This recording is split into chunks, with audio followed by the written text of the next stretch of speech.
오늘 영수회담의 화두는 단연 경제였습니다. 하지만 역시나 서로의 견해 차이만 확인했다는 평가입니다. 박 대통령이 제2한강의 기적에 대한 기대를 나타냈지만 문재인 민주연합 대표는 한국 경제가 총체적인 위기라면서 정부의 정책 실패를 지적했습니다. 김무성 새누리당 대표는 여당 대표답게 상생을 강조하며 모두 발언을 마무리했습니다. 회담은 있었지만 과연 성과도 있을지는 미지수입니다. 김종훈 기자와 오늘 정치권 소식 살펴보도록 하겠습니다. 안녕하십니까? 네, 오늘 영수회담이 있었는데요. 어떤 얘기가 오갔는지부터 전해주시죠. 네, 박근혜 대통령과 문재인 민주연합 대표 모두 한 목소리로 경제를 강조했습니다. 하지만 해법에선 극명한 차이를 보였는데요. 박 대통령은 중동 순방 결실들이 국민과 기업들에게 더 큰 혜택으로 가도록 해 경제가 크게 일어나는 초석이 될 수 있도록 여야 대표들이 많이 도와주길 바란다고 말했습니다. 이어 우리에게 다가오는 제2중동의 붐을 제2의 한강의 기적으로 연결시켜 경제도약으로 이어졌으면 하는 바람을 갖고 있다고 했습니다. 지난번 오부 인사회동에 이어 이번에도 한강의 기적을 강조한 건데요. 정부가 추진하는 경제정책에 국회가 협조해달라는 뜻으로 보입니다. 그러나 문재인 대표는 다른 입장을 분명히 했습니다. 문 대표는 박근혜 대통령에게 우리 경제가 너무 어렵다. 대통령도 걱정하시겠지만 국민은 먹고 살기가 정말 힘들다며 현 상황을 총체적인 위기로 진단했습니다. 특히 정부 정책은 국민의 삶을 해결하는 데 실패했다며 경제민주화와 복지공약, 재벌 중심의 낡은 성장 정책으로 중산층이 무너지고 양극화가 극심해졌다고 지적했습니다. 문 대표는 이어 야당이 협조할 것이 있으면 협조하겠다면서 최저임금과 생활임금의 도입, 공정한 조세체계의 구축, 전월세가 폭등과 가계부채 증가에 대한 대책을 요구했습니다. 남북관계 역시 경제적 관점의 접근이 필요하다며 대통령께서 임기 중에 성과를 내려면 올해 안에 남북 정상회담을 해야 한다고 말했습니다. 어제 5.16 쿠데타를 두고 국가안보를 강화한 역사적 계기다 이렇게 밝혔던 이병우 국정원장 후보자. 네, 오늘 인사청문회 보고서가 국회 정보위에 채택이 된 거죠? 네, 그렇습니다. 네, 오늘 아침 국회 정보위원회는 전체 회의를 열고 이병우 국가정보원장 후보자에 대한 인사청문 경과보고서를 채택했는데요. 보고서에는 부적격 의견도 함께 기재됐습니다. 어제 열린 인사청문회에서 이 후보자의 도덕성과 역사관 등 야당 의원들의 지적이 적지 않았기 때문인데요. 이 후보자는 특히 5.16에 대해 쿠데타로 인정하지 않다가 야당 의원들의 집중 추궁 후 법률적 학술적으로 쿠데타로 인정한다고 말하는 등 오락가락하는 태도를 보였습니다. 또 후보자의 직계가족 12명 중 7명이 미국 시민권자와 영주권자라 국민정서와 배치된다는 지적 또한 받았습니다. 네, 그럼에도 불구하고 이 후보자에 대한 인사청문회 보고서는 여당의 강력한 요구로 채택됐는데요. 이 때문에 정치권 일각에서는 부적격 이유들이 나와도 여당이 통과시키고 임명을 강행하는 박근혜 정부에게 검증이 무슨 필요가 있냐며 인사청문회 무용론마저 제기되는 실정입니다. 네, 실제로 이완구 총리를 비롯해 유기준 해양수산부 장관, 유일호 국토교통부 장관, 홍영표 통일부 장관 역시 위장 전입과 탈세, 병역, 논문 표절 의혹 등 이런 의혹을 받았음에도 불구하고 모두 인사청문회를 통과했습니다.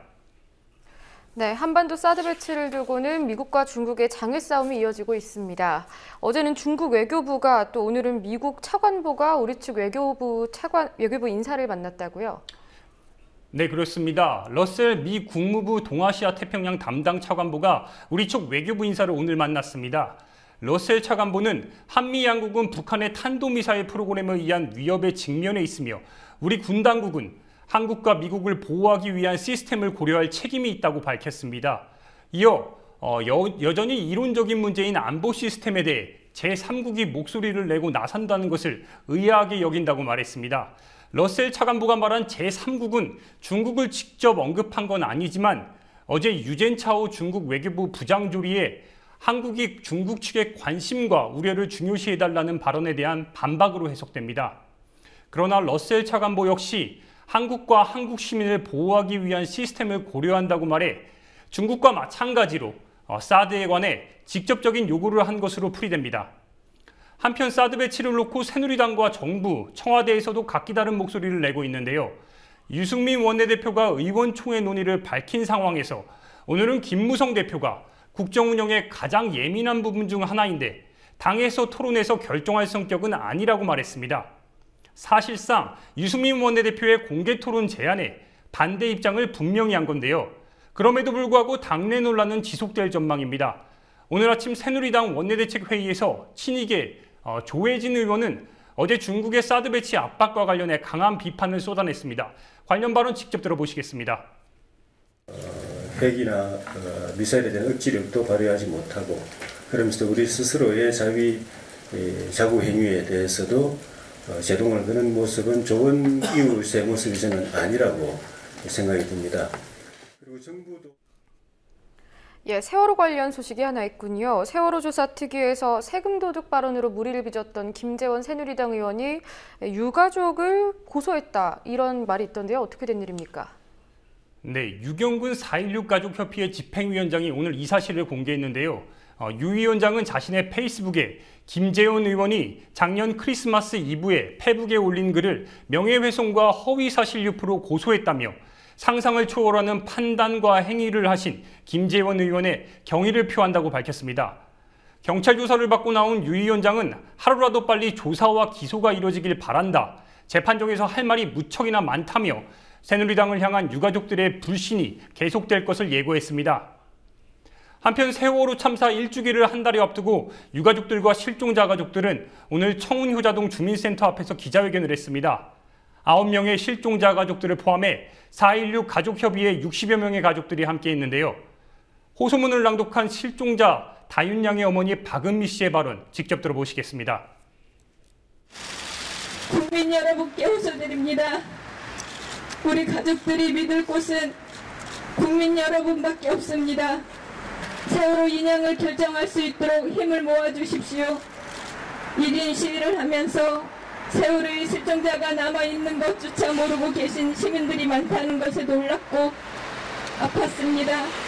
실종자 문제를 알려주시고 세월호 산체의 온전한 인양을 촉구해 주십시오. 네, 하지만 다윤 엄마는 호소문 낭독을 마친 후 실신해 구급차에 실려가 보는 이를 안타깝게 했습니다. 여기까지 듣겠습니다. 수고하셨습니다.